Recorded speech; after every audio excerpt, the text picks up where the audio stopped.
8th grade, man. I mean, I was making a ton of money for that time, but I hated going to work. So, all my friends were at the swimming pool, and I had to go to this stinky factory every day work.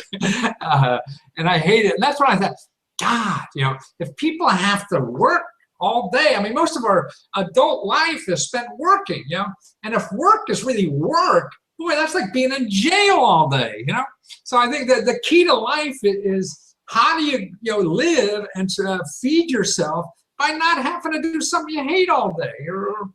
God, and then the older I got, I see, man, there's so many avenues to that because it really cuts down your growth. I mean, if you're there just for money or whatever, God, you're swallowing your ego, you're swallowing your heart and everything all day long just to please somebody else. And then somebody else has control of your life, too. And that creates anxiety, I think, over time if somebody else controls you versus you. And so you die. Yeah, I'm sure I'm preaching to the choir, but well, definitely. those shitty jobs I had, man, I never want to work for anybody. And then when I got out of college, I'd work for somebody. I'd work at retail or offices. I actually had a computer business. I went in the Navy. I was a ship driver during the Vietnam War, and got out of that. Was going to come to Washington and work for the government.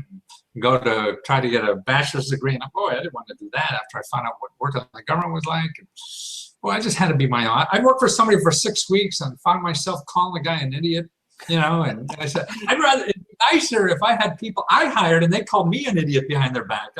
That would be less stress for me than me running around. I like that. The secret to hiring is having the employees think you're the idiot instead of you working for the idiot. I like that. Well, I mean, I do think there's a lot of similarities to entrepreneurs in general, which is it's difficult to kind of be put into that.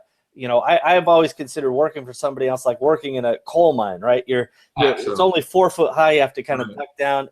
There's no pleasure in it, and everybody hates it. And perhaps you agree with this premise, but one of the other questions was, don't you feel like society in general is just building people to be cogs in the wheel instead of being free and entrepreneurs?